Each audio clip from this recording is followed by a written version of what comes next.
দীপান্বিতা তার বাবা ও মায়ের সঙ্গে হরিণঘাটা নামক এক গ্রামে বাস করত। দীপান্বিতা পড়াশোনায় খুবই ভালো ছিল। উচ্চ মাধ্যমিক পাশ করার পর শহরের কলেজে ভর্তি হওয়ার জন্য সে আর্জি জানায়। না, তুই শহরে গিয়ে কি করবি? আমাদের গ্রামে এত ভালো একটা কলেজ আছে, গ্রামের সবাই তো ওই কলেজেই পড়াশোনা করে মানুষ হয়ে গেল। এই কলেজ যদি পছন্দ না হয়, পাশের গ্রামেও তো একটা ভালো কলেজ আছে, পড়াশোনা করার জন্য শহরে যেতে হবে কেন? বাবা, এখানে কলেজ আছে আমি জানি, কিন্তু এখানকার কলেজে ভালো পড়াশোনা হয় না। গ্রামের মানুষেরা সেরকম স্মার্ট নয়, আর নাইবা এরা মডার্ন হয়। পড়াশোনা করে শিক্ষিত হওয়ার পরও এরা একই রকমের থেকে যায়, এদের মধ্যে কোনো পরিবর্তন হয় না। আর শহরে সবাই সফল। জীবনে সাফল্য অর্জন করতে হলে শহরে অবশ্যই যেতে হবে। আমি গ্রামে থেকে পড়াশোনা করতে চাই না বাবা। এটা কোনো কথা হলো? তুই একজন গ্রামের মেয়ে হয়ে এভাবে গ্রামের মানুষদেরকে ছোট করিস না মা। আমি কি কিছু খারাপ বলছি বলো তো? গ্রামের মানুষজন কেমন যেন ওল্ড ফ্যাশন টাইপ, না আছে কোনো পোশাক আশাক পরার স্টাইল, নাইবা নিজেদের জীবনে কোনো রকমের আধুনিকতা আছে। আমি শহরে যাব। দীপান্বিতা এভাবে শহরে যাওয়ার জন্য জেদ করতে থাকলে তার বাবা মা তাকে শহরে পাঠানোর জন্য শেষ পর্যন্ত রাজি হয়ে যায়। কয়েকদিনের মধ্যে দীপান্বিতা শহরে এসে একটা ভালো নামি দামি কলেজে ভর্তি হয়। সেই শহরেরই একটা হোস্টেলে সে থাকতে শুরু করে। ওই হোস্টেলের 3 নম্বর রুমে সে মৌমিতা এবং অহনা নামে দুইজন রুমমেটকে পায়। কিছুদিনের মধ্যেই দীপান্বিতার সঙ্গে তাদের দুজনের খুবই ভালো বন্ধুত্বের সম্পর্ক তৈরি হয়। একদিন রাত্রিবেলা 3 বন্ধু পড়াশোনা করছিল। তখন তাদের মধ্যে মৌমিতা বলে, ধ্যাত, আর পড়াশোনা করতে ভালো লাগছে না, সব সময় শুধু পড়াশোনা আর পড়াশোনা। এই চল না, আজকে একটু চিল করা যাক, অনেকদিন ধরে নাচ গান করা হয় না। চল আজকে নাচ গান হয়ে যাক। এই তোরা বন্ধ কর বই খাতাগুলো। হ্যাঁ ঠিক বলেছিস, আজকে একটু মজা করা যাক। আচ্ছা, আজকে কিন্তু শাহরুখ খানের লুঙ্গি ডান্স গানে নাচা হবে, কি বলিস? হ্যাঁ একদম। এর আগের বারে কিন্তু খুব মজা হয়েছিল। চল তাড়াতাড়ি লুঙ্গি পরে নে। আর লুঙ্গি ডান্স গানটা তোর কাছে আছে তো? লাউড স্পিকার দিয়ে চালা তাড়াতাড়ি। অহনা এবং মৌমিতার কথা শুনে দীপান্বিতা অবাক হয়। সে দেখে মৌমিতা এবং অহনা ডান্স করবে বলে দুজনেই সত্যি সত্যি লুঙ্গি পরেছে। এই দেখে দীপান্বিতা আকাশ থেকে পড়ে। এই, তোরা সত্যি সত্যি লুঙ্গি পরলি? ও মাই গড, তোরা লুঙ্গি পেলি কোথায়? মেয়েরা আবার লুঙ্গি পরে নাকি? আরে মেয়েরা লুঙ্গি পরে না ঠিকই, কিন্তু মেয়েরা লুঙ্গি পরে ডান্স তো করতে পারে। আমরা নিজের বাড়ি থেকে লুঙ্গি নিয়ে এসেছিলাম। এটা আমার বাবার লুঙ্গি। লুঙ্গি ডান্স করার জন্য কাজে লাগে। চল তুই তাড়াতাড়ি লুঙ্গি পরে নে। দূর, এমন করছিস যেন আমার কাছে কত লুঙ্গি আছে। আমি লুঙ্গি কোথায় পাবো? আমি বাবা কোনোদিনও লুঙ্গি টুঙ্গি পরিনি। আচ্ছা দাঁড়া, আমার কাছে একটা পুরানো মতো লুঙ্গি আছে, আমি দিচ্ছি। এই নে ধর, লুঙ্গিটা পরে নে। চল এবার 3 জনে মিলে জমিয়ে মজা করা যাক। এই লুঙ্গি ডান্স, লুঙ্গি ডান্স, লুঙ্গি ডান্স, লুঙ্গি ডান্স, লুঙ্গি ডান্স, লুঙ্গি ডান্স, লুঙ্গি ডান্স, লুঙ্গি ডান্স। এভাবেই তারা 3 বন্ধু লুঙ্গি পরে শাহরুখ খানের লুঙ্গি ডান্স গান চালিয়ে নাচতে থাকে। 3 বন্ধু মিলে সেদিন খুবই মজা করে। অনেকক্ষণ ধরে নাচানাচি করার পর তারা ক্লান্ত হয়ে ঘুমিয়ে পড়ে। পরের দিন সকালবেলা তারা কলেজে যাওয়ার জন্য রেডি হয়ে বেরিয়ে পড়ে। কলেজে এসে দীপান্বিতা তাদের ক্লাসের আদর্শ নামের একটি ছেলেকে দেখে ভীষণ পরিমাণে অবাক হয়, কারণ আদর্শ লুঙ্গি পরেছিল। এ বাবা, এটা আমি কি দেখছি? এই ছেলেটা কলেজে লুঙ্গি পরে এসেছে কেন? হায় রে হাই, এ আমি কোথায় চলে এলাম? আমাদের গ্রামের লোকজন লুঙ্গি পরে ঘুরে বেড়াতো বলে আমার মনে হতো গ্রামের লোকজন গেও ভূত। আর এখন তো আমি শহরে এসে দেখছি শহরের ছেলেরাও লুঙ্গি পরছে, কিন্তু তাই বলে লুঙ্গি পরে কলেজে? এটা কি করে হয়? আমি গ্রাম থেকে শহরে এসেছি নাকি এক গ্রাম থেকে অন্য গ্রামে চলে এসেছি, বুঝতে পারছি না তো কিছুই। দীপান্বিতা মনে মনে অনেকক্ষণ ধরে চিন্তা ভাবনা করার পর কৌতূহলবশত আদর্শের কাছে আসে। এক্সকিউজ মি, আসলে একটা প্রশ্ন ছিল, তুমি লুঙ্গি পরে কলেজে এসেছো কেন? না মানে আমি বলতে চাইছি, তুমিও কি লুঙ্গি ডান্স গানে ডান্স করবে বলে লুঙ্গি পরেছো? দীপান্বিতার কথা শুনে সেখানে উপস্থিত কলেজের অন্যান্য ছাত্রছাত্রীরা হেসে ওঠে, সেই সঙ্গে আদর্শও হাসতে থাকে। আরে পাগলি, আমরা লুঙ্গি পরে লুঙ্গি ডান্সে নাচ করি বলে তুই এটা ভাবছিস কেন যে সবাই আমাদের মতো লুঙ্গি পরে নাচানাচি করে? আসলে আদর্শ তামিলনাড়ুতে থাকতো, তাই মাঝে মধ্যে লুঙ্গি পরে কলেজে আসে। হ্যাঁ, আমি তামিলনাড়ুতে থাকতাম, অনেক ছোটবেলায় এখানে চলে এসেছি। কিন্তু আমি ভাবছি আমি আর লুঙ্গি পরে কলেজে আসবো না। যখনই আমি লুঙ্গি পরে কলেজে আসি তখনই সবাই আমাকে অদ্ভুত প্রশ্ন করে। কিছু মনে করো না। হ্যাঁ, আসলে আমি গ্রাম থেকে এসেছি তো, শহরের অনেক কিছু দেখেই আমি অবাক হচ্ছি। এভাবেই প্রথম আলাপে দীপান্বিতা এবং আদর্শ একে অপরকে পছন্দ করে ফেলে। কিছুদিনের মধ্যেই তাদের মধ্যে বন্ধুত্বের সম্পর্ক গড়ে ওঠে। কলেজ শেষ হতে না হতে তাদের সম্পর্ক অন্য মোড় নেয়। আদর্শ এবং দীপান্বিতা একে অপরকে বিয়ে করবে বলে ঠিক করে। আদর্শ, আমাদের বিয়েতে আমি চাই তুমি লুঙ্গি পরবে। লুঙ্গি পরলে তোমাকে খুব ভালো লাগে। এই না না, তুমি পাগল হয়ে গেলে নাকি? তুমি দেখেছো আমি আর লুঙ্গি পরি? আমি আর লুঙ্গি পরি না। এখানকার কেউই লুঙ্গি পরে না। আগে আমি এখানে নতুন নতুন এসেছিলাম, কিছু জানতাম না, বুঝতাম না, সেই জন্য মাঝে মধ্যে লুঙ্গি পরতাম। কিন্তু এখন আমার ফ্যামিলির কেউই লুঙ্গি পরে না। আর তাছাড়া আমার মা আমাকে কিছুতেই আর লুঙ্গি পরতে দেবে না। না, আমি এসব কিছু শুনতে চাই না। তোমরা তো আগে তামিলনাড়ুতে থাকতে, তোমরা লুঙ্গি পরলে কেউ কিছু বলবে না। সবাই তো জানে তোমরা তামিলনাড়ুর বাসিন্দা। আমি জানি না তোমাকে লুঙ্গি পরেই বিয়ে করতে হবে। প্লিজ আদর্শ, তোমাকে লুঙ্গি পরে দেখতে চাই। আচ্ছা আচ্ছা, ঠিক আছে, তোমার কথাই থাক। আদর্শ দীপান্বিতার কথা রাখার জন্য লুঙ্গি পরে দীপান্বিতাকে সঙ্গে নিয়ে কোর্ট ম্যারেজ করতে চলে যায়। বিয়ের পর আদর্শ তার নতুন বউকে বাড়িতে নিয়ে আসে।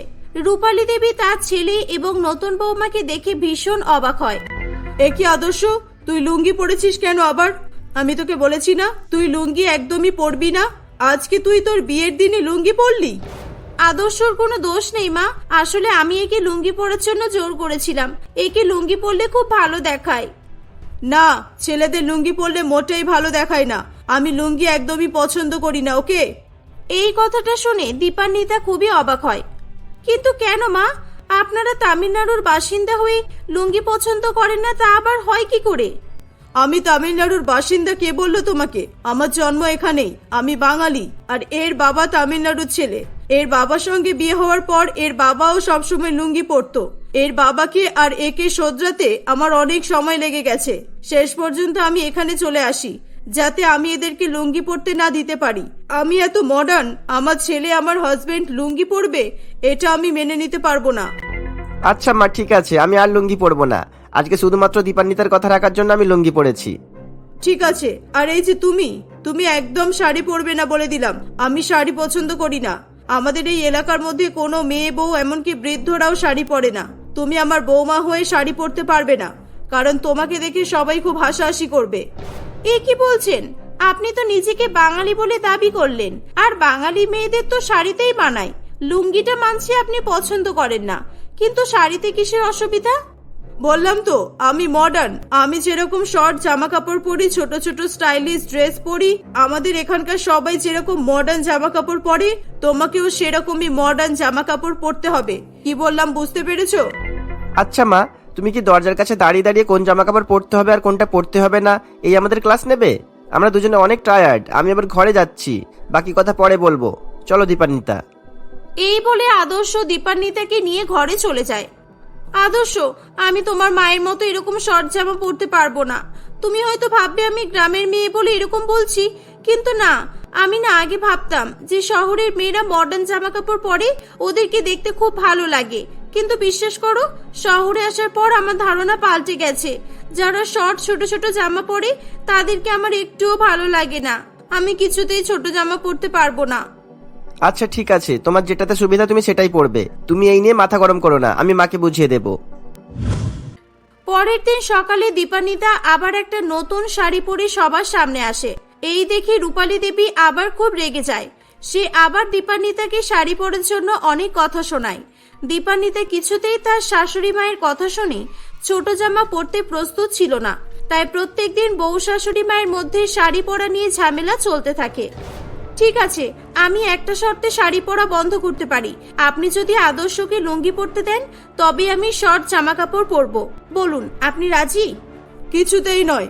আমি অনেক কষ্ট করে ওদেরকে লুঙ্গি পরা ছাড়িয়েছি, আর এই বাড়িতে আমি যা বলবো সেটা হবে। তোমার কোনো শর্তই কেউ মেনে নেবে না, বুঝেছো? আর একটা কথা কান খুলে শুনে নাও, এক সপ্তাহ পর আমি বাড়িতে একটা পার্টি রেখেছি। আমার মডার্ন বন্ধুরা আমার ছেলের বউকে দেখার জন্য খুবই উৎসুক। দয়া করে পার্টিতে শাড়ি পরে এসো না, তাহলে আমার মান সম্মানটা শেষ হয়ে যাবে।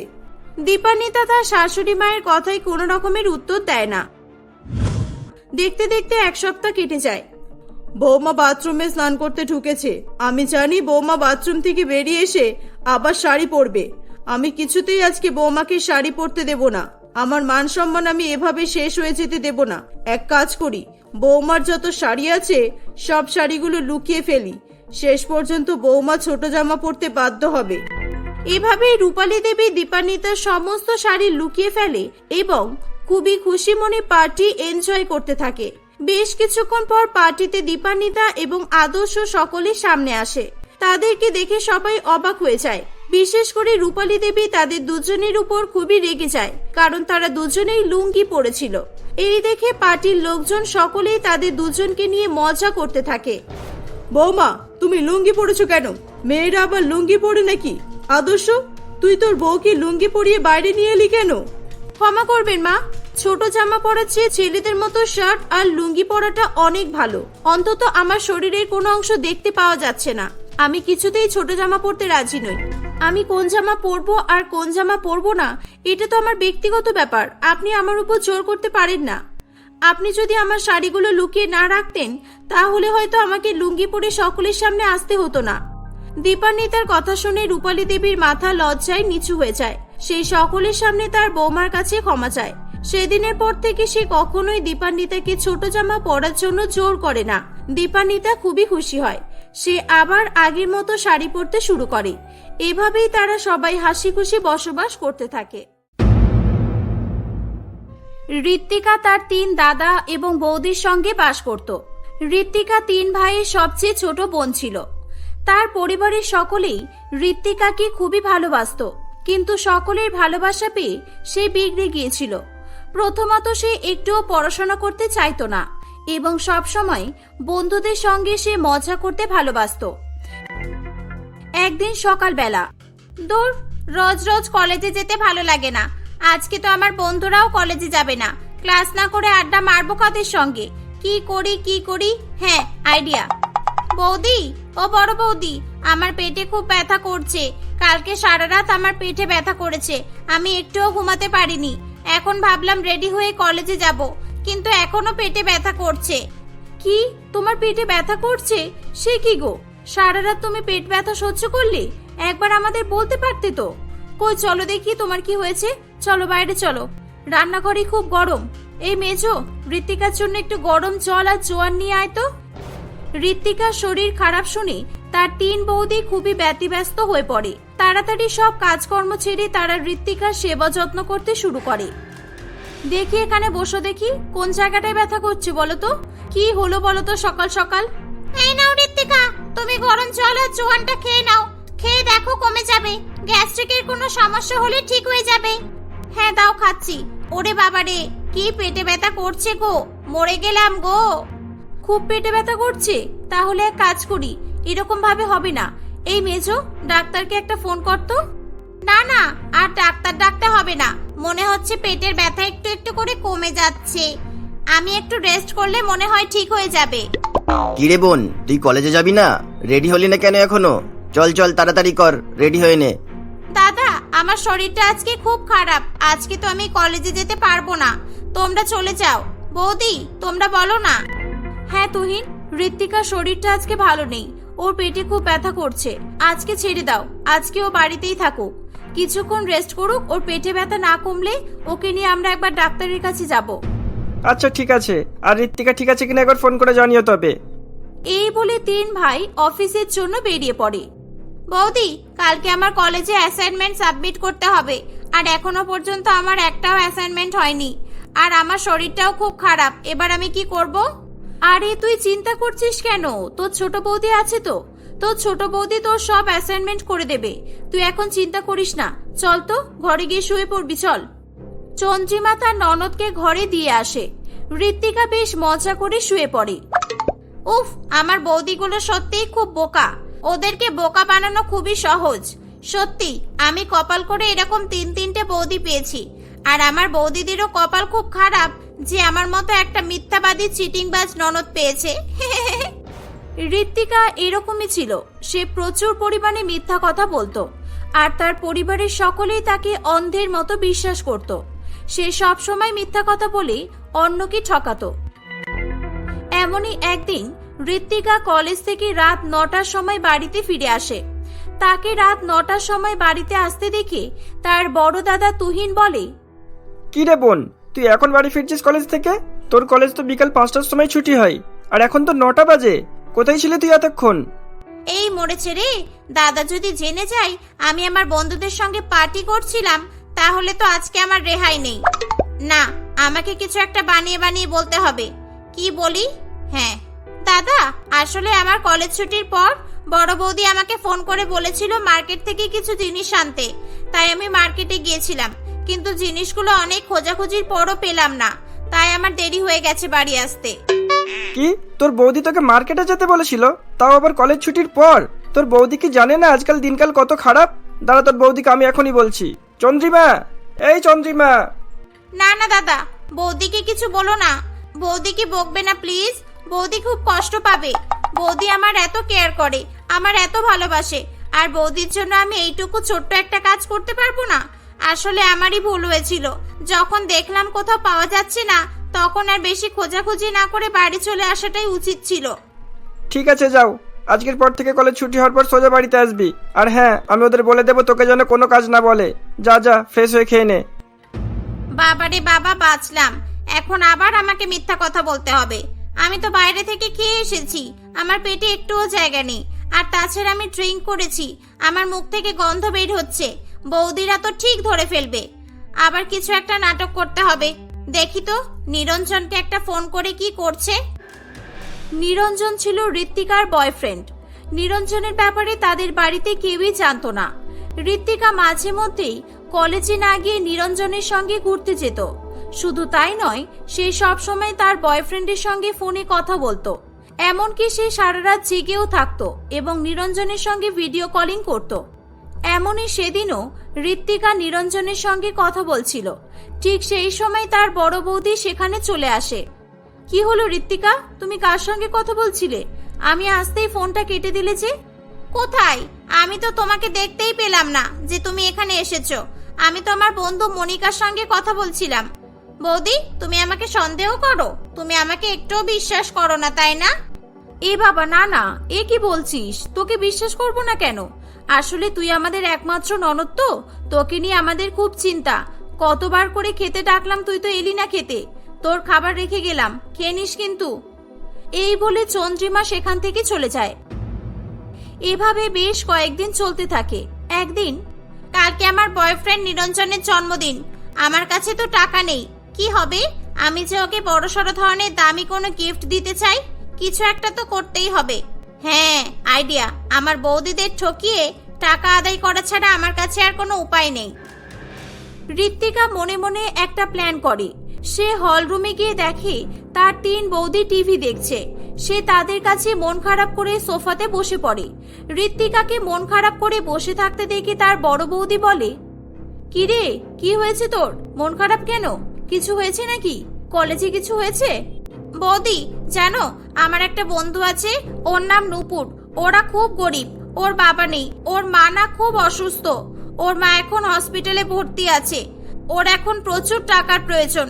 ও আমাকে ফোন করে সাহায্য চাইছে, কিন্তু আমার কাছে তো টাকা নেই, আমি কিভাবে ওকে সাহায্য করব? তাই আমার খুব খারাপ লাগছে। এ বাবা, তাই? ইস, বেচারি মেয়েটার কি কষ্টটাই না হচ্ছে। তা তুমি তো আমাদের একবার বলতে পারতে, আমরা 3 জনে মিলে তোমাকে কিছুটা হলেও সাহায্য করতাম। আচ্ছা, এখন বলো তো কত টাকা দিতে হবে? ওর মায়ের অপারেশনের জন্য 2 লাখ টাকার প্রয়োজন, কিন্তু এত টাকা তো দেওয়া সম্ভব নয়। তোমরা 50,000 টাকা দাও, বাকিটা ও আরো অন্যান্য কারোর কাছ থেকে ম্যানেজ করার চেষ্টা করবে। হ্যাঁ হ্যাঁ, ঠিক আছে, তুই দাঁড়া, আমরা 3 জনে মিলে তোকে 50,000 টাকা দিচ্ছি। আচ্ছা, তোর দাদাদের বললে হয় না? তাহলে তো ওরাও কিছু হেল্প করতে পারতো। না না, দাদাকে বলো না। আসলে কি বলো তো বৌদি, টাকা দেওয়াটা বড় কথা নয়, আমার বন্ধু বড্ড একা, ওর পাশে থাকার মতো কেউ নেই। ও বেচারি একা একা হসপিটালে আছে। আজকে রাত্রে ওর সঙ্গে আমাকে হসপিটালে থাকতে হবে। দাদারা জানলে আমাকে হসপিটালে থাকতে দেবে না। তোমরা তো জানোই দাদারা কেমন। ও আচ্ছা, বুঝলাম। হ্যাঁ তাই তো, তোকে তো বাইরে থাকতে দেবে না। আচ্ছা, তুই চিন্তা করিস না, তুই টাকাটা নিয়ে যা, আমরা ম্যানেজ করে নেব। আর তোর দাদাদের কিছু জানতেও দেব না। কিন্তু হ্যাঁ, সাবধানে থাকবি কেমন? আর ফোন করে আমাদের জানাস ওখানে কি হচ্ছে না হচ্ছে। ঋত্বিকা তার বৌদিদের কাছ থেকে 50,000 টাকা নিয়ে বাড়ি থেকে বেরিয়ে পড়ে। টাকা পেয়ে গেছি, এবার আমি আমার বয়ফ্রেন্ডকে একটা অনেক এক্সপেন্সিভ গিফট দেব। সবার প্রথমে আমি একটা অনেক বড় পার্টি থ্রু করব। আমাকেও তো দেখাতে হবে যে আমি কত বড়লোক পরিবারের মেয়ে। ঋত্বিকা তার বয়ফ্রেন্ড নিরঞ্জনের জন্য একটা অনেক বড় পার্টির আয়োজন করে। নিরঞ্জন জোর করে তাকে অনেক বেশি মদ খাইয়ে দেয়। ঋত্বিকা এত বেশি পরিমাণে মদ খেয়েছিল যে তার নিজেকে সামলানোর মতো কোনো ক্ষমতা ছিল না। সে মাতালদের মতো টলতে শুরু করে। ঋত্বিকার বন্ধুরাও ততক্ষণে সবাই যে যার মতো বাড়ি চলে গিয়েছিল, কিন্তু ঋত্বিকার একটা পা ফেলারও ক্ষমতা ছিল না। নিরঞ্জন তাকে ইচ্ছা করে বেশি পরিমাণে মদ খাইয়েছিল যাতে সে সুযোগের অপব্যবহার করতে পারে। আমাকে কোথায় নিয়ে যাচ্ছ? ছাড়ো আমার হাত, ছাড়ো, ছাড়ো আমার হাত। একটা অসহায় মেয়ের সঙ্গে বাজে ব্যবহার করতে দেখে চন্দন নামে একটি ছেলে সেখানে আসে। চন্দন খুব রেগে গিয়ে নিরঞ্জনকে খুব মারধর করে এবং পুলিশকে ফোন করে দেয়। নিরঞ্জন ভয় পেয়ে সেখান থেকে পালিয়ে যায়। ঋত্বিকা এরই মধ্যে অজ্ঞান হয়ে গিয়েছিল। নিরঞ্জন সারা রাত সেখানে বসে ঋত্বিকার খেয়াল রাখতে থাকে। পরের দিন সকালবেলা শয়তান নিরঞ্জন আমার সঙ্গে বিশ্বাসঘাতকতা করলো। একা পেয়ে কালকেও আমার সঙ্গে যা করলো আমি ওকে ছাড়বো না। এই তুমি কে? ও আচ্ছা, তুমি কালকে আমাকে হেল্প করেছিলে তাই তো? হ্যাঁ করেছিলাম, কিন্তু এখন ভাবছো তুমি কোন ফ্যামিলির মেয়ে যে সারা রাত তুমি এখন অচেনা একটা ছেলের সঙ্গে পার্টি করে বেড়াচ্ছিলে? তুমি তো বড় নির্লজ্জ মেয়ে। হে শাট আপ! আমাকে হেল্প করেছো বলে এটা ভেবে না যে তুমি আমাকে যা ইচ্ছা তাই বলবে আর আমি শুনে যাব। ওরে বাবারে, 49টা মিসড কল! আমার বৌদিরা আমাকে কতবার ফোন করেছে। ও মাই গড, আমাকে তাড়াতাড়ি বাড়ি যেতে হবে। ঋত্বিকা তাড়াতাড়ি করে বাড়ি ফিরে আসে, কিন্তু সে বাড়িতে এসে অবাক হয়ে যায়। সে দেখে যেই ছেলেটি তাকে হেল্প করেছিল অর্থাৎ চন্দন তার বৌদিদির সঙ্গে বসে গল্প করছে। এই তো আমার ননদ এসে গেছে। বেচারি কালকে ওর বন্ধুর সঙ্গে সারা রাত হসপিটালে ছিল। ওর বন্ধুর মা অসুস্থ, তাই এইমাত্র বাড়ি এলো। ঋত্বিকা, এটা আমার ছোট ভাই চন্দন। আসলে আমার বিয়ের সময় এ থাকতে পারেনি, এ বিদেশে ছিল। আচ্ছা দিদি, এবার পরে গল্প করবে, চলো এবার কিছু রান্না বান্নার ব্যবস্থা করি। ঋত্বিকা, তুমি যাও ফ্রেশ হয়ে নাও। এই বলে ঋত্বিকার 3 বৌদি রান্নাঘরে চলে যায়। তোমার লজ্জা করে না? তুমি তোমার পরিবারকে এভাবে ধোকা দিচ্ছ? তোমার পরিবারকেও জানানো দরকার যে কালকে তুমি হসপিটালে ছিলে নাকি নাইট ক্লাবে ছিলে। আমি আমার দিদিকে সব বলে দেব। তুমি আসলেই একটা নির্লজ্জ মেয়ে। এই না, একদম না, তুমি কাউকে কিছু বলো না প্লিজ। সবাই আমাকে খুব খারাপ ভাববে। আমার দাদারা আমাকে আর বিশ্বাস করবে না। তুমি প্লিজ কাউকে কিছু বলবে না। না, আমি বলবো, কারণ তুমি তোমার ফ্যামিলিকে যেভাবে ধোকা দিচ্ছ এটা একেবারেই উচিত নয়। আমার দিদি তোমাকে নিজের ছোট বোন মনে করে, আর তাছাড়া ভালো মন্দ বোঝার মতো বোধ বুদ্ধি তোমার এখনো হয়নি। এটা শুনে ঋত্বিকা খুবই রেগে যায়। ঠিক ততক্ষণে সেখানে তার বৌদিরা চলে আসে। ঋত্বিকা আবারও মিথ্যা কথা বলা শুরু করে। বড় বৌদি, দেখো না, তোমার ভাই খুব বাজে। তোমার ভাই আমার সঙ্গে বাজে ব্যবহার করার চেষ্টা করছিল। এটা শোনা মাত্রই চন্দ্রিমা খুবই রেগে যায়। চন্দনকে সে কিছু বলার সুযোগ দেয় না। সে তার ভাইয়ের গালে একটা চড় মারে। ছি, তুই আমার ননদের সঙ্গে এটা করতে পারলি? তোকে আমার ভাই বলতে আমার ঘৃণা হচ্ছে। যা, চলে যা এখান থেকে। দিদি, আসলে আমি কিছুই করিনি। আসলে তোর ননদ তোদের সবাইকে ধোকা দিচ্ছে। তোরা শুনলে অবাক হবে যে ঋত্বিকা আসলে কেমন মেয়ে। চন্দন তাদের সবাইকে ঋত্বিকার ব্যাপারে সবটাই জানিয়ে দেয়, কিন্তু তখনও তার বৌদিরা ঋত্বিকাকে সাপোর্ট করে। না, তোকে বিশ্বাস করি না আমি। তুই আমার নিজের ভাই হতে পারিস, কিন্তু ঋত্বিকা আমার কাছে নিজের বোনের থেকেও অনেক বেশি কিছু। আমি ওর উপর অবিশ্বাস কখনোই করতে পারবো না। এটা শুনে ঋত্বিকার চোখে জল চলে আসে। সে তার ভুলের জন্য খুবই লজ্জিত হয়। সে মনে মনে বুঝতে পারে যে তার পরিবার তাকে কতটাই না ভালোবাসে, তারা তাকে কতটা বিশ্বাস করে, আর সে প্রতিটা মুহূর্তে তাদের ঠকিয়েছে, তাদের ধোকা দিয়ে এসেছে। ঋত্বিকা কাঁদতে কাঁদতে তার বৌদিদের সব কথা সত্যি বলে দেয় এবং সে হাত জোড় করে সকলের কাছে ক্ষমা চায়।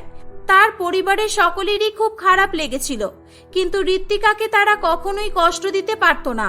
তাই সবাই মিলে ঋত্বিকাকে ক্ষমা করে দেয়। সেদিনের পর থেকে ঋত্বিকা নিজেকে পুরোপুরি পরিবর্তিত করে ফেলে।